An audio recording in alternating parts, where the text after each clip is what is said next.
স্থানীয় সংবাদ পড়ছি সুমন ভট্টাচার্য। প্রধানমন্ত্রী নরেন্দ্র মোদী আগামীকাল বন্যা পরিস্থিতি পর্যালোচনা করতে পাঞ্জাব সফর করবেন। তিনি স্থানীয় পরিস্থিতি ব্যক্তিগতভাবে মূল্যায়ন করবেন এবং ক্ষতিগ্রস্তদের সর্বোচ্চ সহায়তা নিশ্চিত করার জন্য বাস্তব পরিস্থিতি বোঝার প্রয়াস নেবেন বলে আশা করা হচ্ছে। এর আগে কেন্দ্রীয় কৃষিমন্ত্রী শিবরাজ সিং চৌহানও পরিস্থিতি মূল্যায়ন করতে রাজ্য পরিদর্শন করেছেন। এছাড়া বন্যার ফলে সৃষ্ট ক্ষয়ক্ষতি মূল্যায়নের জন্য দুটি কেন্দ্রীয় আন্তমন্ত্রক দল মোতায়েন করা হয়েছে। মুখ্যমন্ত্রী অধ্যাপক ডাক্তার মানিক সাহা বলেছেন, শিক্ষকদের জ্ঞান ও দক্ষতা ছাত্রছাত্রীদের জীবনকে প্রস্ফুটিত করে তোলে। গতকাল আগরতলার নজরুল কলাক্ষেত্রে অখিল ভারতীয় রাষ্ট্রীয় শৈক্ষিক মহাসংঘের তৃতীয় ত্রিবার্ষিক রাজ্য সম্মেলন উদ্বোধন করে তিনি কথা বলেন। মুখ্যমন্ত্রী বলেন, শিক্ষাদান যুগ যুগ ধরে মানব সমাজের অন্যতম শ্রেষ্ঠ দান হিসেবে বিবেচিত হয়ে আসছে। রাষ্ট্র নির্মাণের অবদান সর্বদাই সর্বোচ্চ স্থানে অবস্থান করছে বলে তিনি জানান। মুখ্যমন্ত্রী বলেন, বর্তমান সময়ে ছাত্রছাত্রীদের মধ্যে আরো গভীরভাবে স্বদেশপ্রেম জাগ্রত করা দরকার। যে রোড ম্যাপ, আমরা 100 বছরে আমাদের ভারত কি হবে সেটা সম্ভব হবে রাজ্যগুলো যদি তাদের রোড ম্যাপ বানায়, যেমন বলা তেমনি আমরাও সেভাবে করব। আপনারা শুনে খুশি হবেন, ত্রিপুরাতে 2047 আমাদের ত্রিপুরা বিকশিত যে ত্রিপুরা সেটা আমরা তৈরি করেছি। সমস্ত স্টেট গুলো তৈরি করার জন্য মাননীয় প্রধানমন্ত্রীজি বলছেন এবং আমরা অনেক আগেই কিন্তু সেটা তৈরি করে ফেলি, কিন্তু ক্যাবিনেট এবং অন্যান্য কারণে আমাদের একটু দেরি হয়েছে। আমরা অনেক আগে তৈরি করেছিলাম। সারা ভারতবর্ষের মধ্যে আমরা কিন্তু 5th পজিশনে। প্রধানমন্ত্রী নরেন্দ্র মোদী নতুন দিল্লিতে সাংসদ কার্যশালায় যোগ দিয়েছেন। এই কর্মশালায় সারা দেশের প্রবীণ বিজেপি নেতা এবং সাংসদরা বিভিন্ন বিষয়ে তাদের মতামত বিনিময় করেছেন। সামাজিক মাধ্যমে প্রধানমন্ত্রী জানিয়েছেন, সাংসদ কর্মশালার মতো মঞ্চ গুরুত্বপূর্ণ। এর মাধ্যমে একে অপরের কাছ থেকে শেখার এবং কিভাবে আরও ভালোভাবে জনগণের সেবা করা যায় তা নিয়ে আলোচনা করার জন্য দুর্দান্ত অবকাশ তৈরি হয়। প্রধানমন্ত্রী আজ এর সমাপ্তি অধিবেশনে যোগ দেবেন। এবছর স্বাধীনতা দিবসে লালকেল্লার প্রাকারে প্রধানমন্ত্রী নরেন্দ্র মোদী দীপাবলির মধ্যে পরবর্তী প্রজন্মের জিএসটি সংস্কারের ঘোষণা দেন। আরও দক্ষ নাগরিক বান্ধব অর্থনীতি তৈরি প্রধানমন্ত্রীর দৃষ্টিভঙ্গি বাস্তবায়িত হয় যখন 3রা সেপ্টেম্বর জিএসটি কাউন্সিল সাধারণ মানুষের কথা ভেবে হার যুক্তিসঙ্গত করার অনুমোদন প্রদান করে। সংস্কারকৃত হার এ মাসের 22 তারিখ থেকে কার্যকর হবে। এর মধ্যে চিকিৎসা সরঞ্জাম এবং সেগুলির জন্য গৃহীত সংস্কারগুলি উল্লেখযোগ্য। কাউন্সিল সমস্ত চিকিৎসা সরঞ্জাম এবং চিকিৎসা অস্ত্রোপচার, দাঁতের এবং পশু চিকিৎসার প্রয়োজনের জন্য ব্যবহৃত যন্ত্রপাতির উপর পূর্বেকার 18% থেকে কমিয়ে 5% করের হার ঘোষণা করেছে। অতিরিক্তভাবে ব্যান্ডেজ, ডায়াগনস্টিক কিট, গ্লুকোমিটার এবং অন্যান্য প্রয়োজনীয় চিকিৎসা সরঞ্জামের উপর করের হার 12% থেকে কমিয়ে 5% করা হয়েছে। 33টি জীবন রক্ষাকারী ওষুধের উপর জিএসটি 12% থেকে কমিয়ে 0 করা হয়েছে। ক্যান্সার, বিরল রোগ ও গুরুতর দীর্ঘস্থায়ী অবস্থার চিকিৎসার ব্যবহৃত 3টি গুরুত্বপূর্ণ ওষুধের উপর জিএসটি 5% থেকে কমিয়ে 0 করা হয়েছে। চিকিৎসা সরঞ্জামের উপর জিএসটি স্বাস্থ্য সেবার খরচ কমাবে এবং এর ফলে রোগীদের, বিশেষ করে দরিদ্রদের উপকার হবে। শারদীয় দুর্গোৎসব উপলক্ষে আগরতলার ক্লাবগুলিকে নিয়ে বৈঠক করলেন সদর এসডিপিও দেবপ্রসাদ রায়। গতকাল পূর্ব আগরতলা থানায় এই বৈঠকে ট্রাফিক ইউনিটের অফিসার, দমকল বিভাগ, পুর নিগম, বিদ্যুৎ দপ্তরের প্রতিনিধিরা উপস্থিত ছিলেন। বৈঠকে এসডিপিও শ্রী রায় জানান, ক্লাবগুলিকে পূজার আয়োজন করার ক্ষেত্রে প্রশাসনের নিয়মগুলি জানিয়ে দেওয়া হয়েছে। দুর্গোৎসবে চাঁদার জুলুমের অভিযোগ এলে পুলিশ মামলা নেবে, এমনকি পুজো মণ্ডপ পর্যন্ত বাজেয়াপ্ত করতে পারে বলে জানিয়েছেন এসডিপিও। মাতাবাড়ি বিধানসভা এলাকার অবসরপ্রাপ্ত কর্মরত 4 শতাধিক শিক্ষক শিক্ষিকাকে গতকাল সম্বর্ধনা প্রদান করা হয়। 64তম জাতীয় শিক্ষক দিবসের অঙ্গ হিসেবে মাতাবাড়ি বিধানসভা এলাকার বিধায়ক অভিষেক রায়ের উদ্যোগে আয়োজিত এই সম্বর্ধনা অনুষ্ঠান উদ্বোধন করেন ড শঙ্করাচার্য মহারাজ। উল্লেখ্য, 64তম শিক্ষক দিবস উদযাপনের অঙ্গ হিসেবে ত্রিপুরা রাজ্য কর্মচারী সংঘ, উদয়পুর মহকুমা কমিটির উদ্যোগে জাতীয় পুরস্কারপ্রাপ্ত শিক্ষিকা বিদিশা মজুমদার, রাজ্যস্তরে পুরস্কারপ্রাপ্ত অবসরপ্রাপ্ত 21 জন শিক্ষক শিক্ষিকাকে সম্বর্ধনা প্রদান করা হয়। বিহারের রাজগিরে অনুষ্ঠিত পুরুষদের এশিয়া কাপ হকি চ্যাম্পিয়নশিপে ভারত চতুর্থবারের মতো জয়লাভ করেছে। গতকাল ফাইনালে ভারত গতবারের চ্যাম্পিয়ন কোরিয়াকে 4-1 গোলে হারিয়েছে। ভারতের হয়ে দিলপ্রীত সিং 2টি গোল করেছেন, সুখজিৎ সিং এবং অমিত রোহিদাস 1টি করে গোল করেছেন। কোরিয়ার হয়ে ডেইনসন 1টি গোল করেছেন। চলতি এশিয়া কাপ হকি চ্যাম্পিয়নশিপে অপরাজিত দল হিসেবে ভারত শিরোপা দখল করেছে। আজ দুপুর পর্যন্ত আবহাওয়ার পূর্বাভাসে জানানো হয়েছে, আকাশ সাধারণত মেঘলা থাকবে, বজ্রবিদ্যুৎ সহ 2-1 পশলা বৃষ্টিপাতের সম্ভাবনা রয়েছে। আগরতলায় আজ ভোরে সর্বনিম্ন তাপমাত্রা ছিল 26.8 ডিগ্রি সেলসিয়াস এবং দিনের সর্বোচ্চ তাপমাত্রা 35 ডিগ্রির কাছাকাছি থাকতে পারে। ভোর 5:30 পর্যন্ত পরিমাপযোগ্য বৃষ্টিপাত 0.2 মিলিমিটার। স্থানীয় সংবাদ এখনকার মতো শেষ হলো। প্রথমে বিশেষ বিশেষ খবর। 2026-এর উচ্চ মাধ্যমিকের তৃতীয় সেমিস্টারের পরীক্ষা আজ শুরু হচ্ছে, চলবে 22 সেপ্টেম্বর পর্যন্ত। রাজ্যে স্কুল সার্ভিস কমিশনের সহকারী শিক্ষক নিয়োগের প্রথম পর্যায়ের পরীক্ষা সফলভাবে সম্পন্ন হয়েছে বলে শিক্ষামন্ত্রী ব্রাত্য বসু সন্তোষ ব্যক্ত করেছেন। রাজ্য সরকারের কাছে কেউ স্বচ্ছভাবে নিয়োগের আশা করে না বলে মন্তব্য বিরোধী দলনেতা শুভেন্দু অধিকারীর। আসন্ন দুর্গাপুজোয় নিরাপত্তা এবং নানা প্রশাসনিক নির্দেশিকা মেনে চলা নিশ্চিত করতে আগামী বুধবার বড় পুজো কমিটিগুলিকে বৈঠকে ডেকেছে কলকাতা পুলিশ। নদিয়ার তেহট্টে তৃতীয় শ্রেণীর পড়ুয়া হত্যা এবং গণপিটুনিতে প্রতিবেশী দম্পতির মৃত্যুর ঘটনায় ধৃত 4 জনের 10 দিনের পুলিশ হেফাজত। নানা অনুষ্ঠানের মধ্যে দিয়ে আজ সারা দেশের সঙ্গে রাজ্যেও আন্তর্জাতিক সাক্ষরতা দিবস পালিত হচ্ছে। আসছি বিস্তারিত সংবাদে। 2026 উচ্চ মাধ্যমিক তৃতীয় সেমিস্টারের পরীক্ষা শুরু হচ্ছে, চলবে 22 সেপ্টেম্বর পর্যন্ত। সেমিস্টার পদ্ধতিতে ওয়েমার শিটে এমসিকিউ ধরনের প্রশ্নে এই প্রথম পরীক্ষা নেওয়া হচ্ছে। এবার পরীক্ষার্থীর সংখ্যা প্রায় 6,60,000। এবছর ছাত্রদের সঙ্গে ছাত্রীদের সংখ্যা প্রায় ৭৯,৫৮২ জন বেশি। পরীক্ষার্থীদের মধ্যে ছাত্রদের হার ৪৩.৯৭%, ছাত্রীদের হার ৫৬.03%। সকাল 10টা থেকে 11টা 15 পর্যন্ত পরীক্ষা চলবে। সঙ্গীত, দৃশ্যকলা ও বৃত্তিমূলক বিষয়ের পরীক্ষা চলবে 10টা থেকে 10টা 45 পর্যন্ত। গোটা রাজ্যে মোট 122টি পরীক্ষা কেন্দ্রকে স্পর্শকাতর হিসেবে চিহ্নিত করা হয়েছে। অন্যান্য বছরের মতো এবছরও বাংলা, ইংরেজি, হিন্দি এবং অলচিকি এই 4 ভাষায় প্রশ্নপত্র হচ্ছে। উল্লেখ্য, সেপ্টেম্বরের পর মার্চে ফের উচ্চ মাধ্যমিকের চতুর্থ সেমিস্টারের পরীক্ষা। দুটি পরীক্ষার প্রাপ্ত নম্বরের যোগফলে উচ্চ মাধ্যমিকের ফাইনাল রেজাল্ট দেওয়া হবে। রাজ্যের স্কুল সার্ভিস কমিশনের সহকারী শিক্ষক নিয়োগের প্রথম পর্যায়ের পরীক্ষা সফলভাবে সম্পন্ন হয়েছে বলে শিক্ষামন্ত্রী ব্রাত্য বসু সন্তোষ ব্যক্ত করেছেন।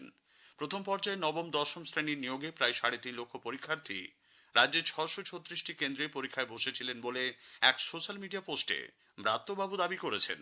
আগামী 14 সেপ্টেম্বর দ্বিতীয় পর্যায়ে একাদশ দ্বাদশ শ্রেণীতে পড়ানোর জন্য সহকারী শিক্ষক নিয়োগ পরীক্ষা হবে। স্কুল সার্ভিস কমিশনের নতুন পরীক্ষা দুর্নীতিমুক্ত থাকবে এমন কথা জোর দিয়ে বলা যায় না বলে চাকরিহারা যোগ্য শিক্ষক চিন্ময় মণ্ডল জানিয়েছেন। গতকাল অন্যদের সঙ্গে তিনিও পরীক্ষায় বসেন। বিগত দিনেও যেভাবে দুর্নীতি হয়েছে আর দুর্নীতির কারণে আমাদের চাকরিগুলো চলে গেছে, আগামী দিনেও দুর্নীতি হবে না এ বিষয়ে কেউ গ্যারান্টি দিতে পারে না। আমরা চাইবো যে স্বচ্ছভাবে নিয়োগ হোক, কারণ নতুন যারা পরীক্ষার্থী তাদের কপালে যেন আমাদের মতো দুর্ভোগ না থাকে। এটা হয়ে গেলেও নেক্সট 5 বছর পরে গিয়ে আবার শুনতে না হয় যে এখানেও দুর্নীতি হয়েছে এবং আবার যারা যোগ্য হবে তাদের চাকরি আবার চলবে। রাজ্য সরকারের কাছে কেউ স্বচ্ছভাবে নিয়োগের আশা করে না বলে বিরোধী দলনেতা শুভেন্দু অধিকারী মন্তব্য করেছেন। প্রশাসনের পরীক্ষা ত্রুটিযুক্ত পরীক্ষা, বহু পরীক্ষার্থী অ্যাডমিট নিয়েও পরীক্ষা দিতে যায়নি। মমতার কাছে তারা চাকরি আশা করে না। কোথাও কেশপুরে দেখা গেছে তৃণমূলের ছাত্র নেতারা সেই সমস্ত লোকেরা পরীক্ষার কাগজ পরীক্ষা করে ঢুকতে দিচ্ছে। কোথাও দেখা গেছে বাউন্সার গেট। প্রশ্ন তো বিক্রি করেছে তৃণমূল, অনেক টাকা তুলেছে। যদিও এই নিয়োগ পরীক্ষা নিয়েও আইনি জটিলতা থেকে গেছে বলে দাবি করেছেন সিপিআইএম এর রাজ্যসভার সদস্য আইনজীবী বিকাশ রঞ্জন ভট্টাচার্য। তিনি বলেন, নিয়োগ প্রক্রিয়ায় যদি একজনও চিহ্নিত অযোগ্য প্রার্থী থেকে গেছেন তাহলে সমগ্র প্রক্রিয়াটি অবৈধ ঘোষিত হতে পারে। যদি আগামী দিনে দেখা যায় যে তারা দুর্নীতিগ্রস্ত তালিকায় থাকার কথা, তারা পরীক্ষা দিয়েছেন, তাহলে পরীক্ষা বাতিল হবে। সে দায়ও স্কুল সার্ভিস কমিশনকে নিতে হবে।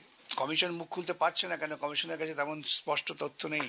জেআরএস কমিশন ইতিপূর্বেও কলকাতা হাইকোর্টে অ্যাফিড দিয়ে বলেছেন, আমরা নির্দিষ্ট করে বলতে পারছি না। সুতরাং যারা সরাসরি দুর্নীতির সঙ্গে যুক্ত সেই লিস্টটা একমাত্র তৃণমূল দল এবং তৃণমূল সরকার দিতে পারে। স্ত্রীকে এসএসসি পরীক্ষা কেন্দ্রে পৌঁছে দিয়ে বাড়ি ফেরার পথে দুর্ঘটনায় এক মাদ্রাসার শিক্ষকের মৃত্যু হয়েছে। মুর্শিদাবাদের বহরমপুরে 12 নম্বর জাতীয় সড়কে গতকাল এই দুর্ঘটনা ঘটে। জানা গেছে, খড়গ্রামের শঙ্করপুরের বাসিন্দা শিক্ষক মনিরুল ইসলাম স্ত্রীকে বহরমপুরের কৃষ্ণনাথ কলেজের পরীক্ষা কেন্দ্রে পৌঁছে বাড়ি ফেরার পথে খড়বোঝা একটি ভ্যান তার বাইকে ধাক্কা মারে। হাসপাতালে নিয়ে যাওয়া হলে চিকিৎসককে মৃত বলে ঘোষণা করা হয়। আসন্ন দুর্গাপুজোয় নিরাপত্তা এবং নানা প্রশাসনিক নির্দেশিকা মেনে চলা নিশ্চিত করতে উদ্যোগী হয়েছে কলকাতা পুলিশ। কমিশনার মনোজ ভার্মা আগামী বুধবার 10 সেপ্টেম্বর আলিপুরের ধনধান্য অডিটোরিয়ামে বড় পুজো কমিটিগুলির কর্মকর্তাদের সঙ্গে এক বৈঠকে মিলিত হবেন। মূলত যে পুজোগুলির বড় আকারে জনসমাগম হয় সেগুলিকেই বৈঠকে ডাকা হয়েছে। শহরে 10টি পুলিশ ডিভিশনের পুজো কমিটিগুলি থেকে 2 জন করে প্রতিনিধি বৈঠকে থাকবেন। কলকাতা পৌরসভা, বিদ্যুৎ সরবরাহকারী সংস্থা সিএসসি, দমকল, রাজ্য দূষণ নিয়ন্ত্রণ পর্ষদ এবং বিভিন্ন থানার আধিকারিকরাও যোগ দেবেন বৈঠকে। অভয়ার বিচার চেয়ে আন্দোলনকারী 3 চিকিৎসককে পুলিশ জিজ্ঞাসাবাদের জন্য ডেকে পাঠিয়েছে। আশফাকুল্লাহ নাইয়া, দেবাশিস হালদার, অর্ণব মুখোপাধ্যায় নামে ওই 3 চিকিৎসককে আগামীকাল থেকে 11 সেপ্টেম্বরের মধ্যে বিভিন্ন দিনে তলব করা হয়েছে হেয়ার স্ট্রিট থানায়। অনুমতি না নিয়ে গত বছর 14 অক্টোবর তারা আইন ভঙ্গ করে মিছিল করেছিলেন বলে পুলিশ জানিয়েছে। সরকারের বিরুদ্ধে আওয়াজ তোলার জন্যই চিকিৎসকদের হেনস্থার মুখোমুখি হতে হচ্ছে বলে বিজেপি অভিযোগ করেছে। দলের নেত্রী লকেট চ্যাটার্জি গতকাল সাংবাদিকদের কাছে এই কথা বলেন। এই সরকারের বিরুদ্ধে আওয়াজ তুলেছে, সরকার প্রত্যেকটা নাম তার লিস্টে রেখে দিয়েছে এবং তাদেরকে কিভাবে হ্যারাসমেন্ট করা যায়, তাকে ট্রান্সফার করে কিভাবে অসুবিধায় ফেলা যায়, তাদের চাকরি কিভাবে খেয়ে নেওয়া যায়, তাদের এটা চলবে। এটা তো আগেও সিপিএম এর সরকার করেছে 34 বছরে, তারই প্রতিফলন তৃণমূলের সরকার, এবং তৃণমূলের সরকার সেটা আরো বেশি। জিএসটি কর কাঠামোয় যে বড় পরিবর্তনের ঘোষণা করা হয়েছে আগামী 22 তারিখ থেকে তা কার্যকর হতে চলেছে। একটি প্রতিবেদন। কেন্দ্রীয় কৃষি ও গ্রামোন্নয়ন মন্ত্রী শিবরাজ সিং চৌহান বলেছেন, নতুন পরিবর্তিত জিএসটি হার কৃষি ক্ষেত্রের ওপর উল্লেখযোগ্যভাবে প্রভাব ফেলবে। বর্ধমানের পূর্বস্থলীর কৃষক রফিকুল আলম সাহানা জানালেন, কৃষি সরঞ্জামের দাম কমায় তাদের লাভ হবে। ভবিষ্যতে সরকার জৈব সারে ভর্তুকির পরিমাণ বাড়াবে বলেও তিনি আশা প্রকাশ করেন। কেন্দ্রীয় সরকার বা রাজ্য সরকার এরা মিলে যে জিএসটি কমিয়েছে জৈব সারের উপর, একই সঙ্গে কৃষি যন্ত্রপাতির উপর, আমি আশা করব চাষিরা যাতে আরো বেশি বেশি জৈব সারে আগ্রহী হয়, তার জন্য যে ভর্তুকি কেমিক্যাল ফার্টিলাইজারে দিচ্ছেন সেই ভর্তুকিটা জৈব সারের উপর দেওয়া হোক, যাতে মানুষ জৈব সারে আরো বেশি উৎসাহী হয় এবং তাতে পরিবেশ দূষণমুক্ত হয়, মানুষের স্বাস্থ্য ভালো হয়, প্রকৃতির স্বাস্থ্য ভালো হয়। কাশফির নাহার, আকাশবাণী সংবাদ, কলকাতা। স্থানীয় সংবাদ শুনছেন আকাশবাণী কলকাতা কেন্দ্র থেকে। जीएसटी काउंसिल ने अपनी 56वीं बैठक में हेल्थ केयर की चीजों को सस्ता कर देश की बड़ी आबादी को राहत दी है। भारत के शुगर मरीजों के लिए रोजाना की जरूरत बन चुके ग्लूकोमीटर और स्ट्रिप्स पर जीएसटी की दरों को घटा दिया गया है। नजर के चश्मों को भी सस्ता किया गया है। इतना ही नहीं बल्कि ब्रेस्ट कैंसर सहित अस्थमा के एडवांस इलाज में काम आने वाली कई दवाओं, थर्मामीटर और डायग्नोस्टिक किट्स पर भी टैक्स की दर कम की गई है। আমাদের সংবাদ শোনা যাচ্ছে ইউটিউব চ্যানেল আকাশবাণী সংবাদ বাংলা, ফেসবুক ও ইনস্টাগ্রাম আকাশবাণী সংবাদ কলকাতা এবং এক্স হ্যান্ডেল এআইআর নিউজ কলকাতাতে। বালি পাচার কাণ্ডে তদন্তে ইডি আজ সকাল থেকে কলকাতা ও ঝাড়গ্রামে তল্লাশি চালাচ্ছে। তল্লাশি চলছে বেহালা এবং রিজেন্ট কলোনিতে। শখের বাজারেও একটি বেসরকারি সংস্থার অফিসে তল্লাশি চালাচ্ছেন ইডি আধিকারিকরা। ঝাড়গ্রামে গোপীবল্লভপুরের নয়াবসান গ্রামে শেখ জাহিরুল নামে এক বালি ব্যবসায়ীর বাড়িতে কেন্দ্রীয় বাহিনী নিয়ে তল্লাশি করছেন আধিকারিকরা। সেনাবাহিনী সম্পর্কে মুখ্যমন্ত্রী মমতা ব্যানার্জির একটি মন্তব্যের প্রতিবাদে প্রাক্তন সেনাকর্মীদের কলকাতার মেয়র রোডে ধর্নায় বসার আবেদন নিয়ে আজ কলকাতা হাইকোর্টে শুনানি হওয়ার কথা। বিচারপতি তীর্থঙ্কর ঘোষ ইতোমধ্যেই মামলা দায়েরের অনুমতি দিয়েছেন। নদিয়ার তেহট্টে তৃতীয় শ্রেণীর পড়ুয়া স্বর্ণাভ বিশ্বাসের হত্যা এবং গণপিটুনিতে প্রতিবেশী দম্পতির মৃত্যুর ঘটনায় পুলিশ গতকাল 4 জনকে গ্রেপ্তার করেছে। ধৃত ছোট্টু মণ্ডল, সুপ্রিয়া ভৌমিক, কার্তিক মণ্ডল এবং সুচিত্রা মণ্ডলকে গতকাল কৃষ্ণনগর আদালতে তোলা হলে বিচারক 10 দিনের পুলিশ হেফাজতের নির্দেশ দিয়েছেন। নদিয়ার কৃষ্ণনগরের মানিকপাড়ায় বাড়িতে ঢুকে কলেজ পড়ুয়া ঈশিতা মল্লিককে খুনের ঘটনায় পুলিশ মূল অভিযুক্ত দেশরাজ সিং এর বাবা রাঘবেন্দ্র প্রতাপ সিংকেও গ্রেপ্তার করেছে। রাজস্থানের জয়সালমীর থেকে তাকে পাকড়াও করা হয়। আজ ওই ব্যক্তিকে কৃষ্ণনগরে নিয়ে আসা হচ্ছে বলে জানা গেছে। নানা অনুষ্ঠানের মধ্যে দিয়ে সারা দেশের সঙ্গে এ রাজ্যেও উদযাপিত হচ্ছে আন্তর্জাতিক সাক্ষরতা দিবস। ইউনেস্কো 8ই সেপ্টেম্বর দিনটিকে আন্তর্জাতিক সাক্ষরতা দিবস হিসেবে ঘোষণা করে। রাজ্য সরকারের জনশিক্ষা প্রসার ও গ্রন্থাগার পরিষেবা বিভাগের উদ্যোগে মূল অনুষ্ঠানটি হবে পূর্ব কলকাতার ইকো পার্কের উৎসারী প্রেক্ষাগৃহে। দক্ষিণবঙ্গে আপাতত ভারী বৃষ্টির সম্ভাবনা না থাকলেও উত্তরবঙ্গের জেলাগুলিতে বৃষ্টির পরিমাণ বেশি থাকবে। জলপাইগুড়ি, কালিম্পং, আলিপুরদুয়ার, দার্জিলিং ও কোচবিহারে ভারী বৃষ্টির পূর্বাভাস রয়েছে। শেষ করার আগে স্থানীয় সংবাদের বিশেষ কিছু অংশ আরও একবার। 2026-এর উচ্চ মাধ্যমিকের তৃতীয় সেমিস্টারের পরীক্ষা শুরু হচ্ছে, চলবে 22শে সেপ্টেম্বর পর্যন্ত। আসন্ন দুর্গাপুজোয় নিরাপত্তা এবং নানা প্রশাসনিক নির্দেশিকা মেনে চলা নিশ্চিত করতে আগামী বুধবার বড় পুজো কমিটিগুলিকে বৈঠকে ডেকেছে কলকাতা পুলিশ। স্থানীয় সংবাদ শেষ হলো, এরপর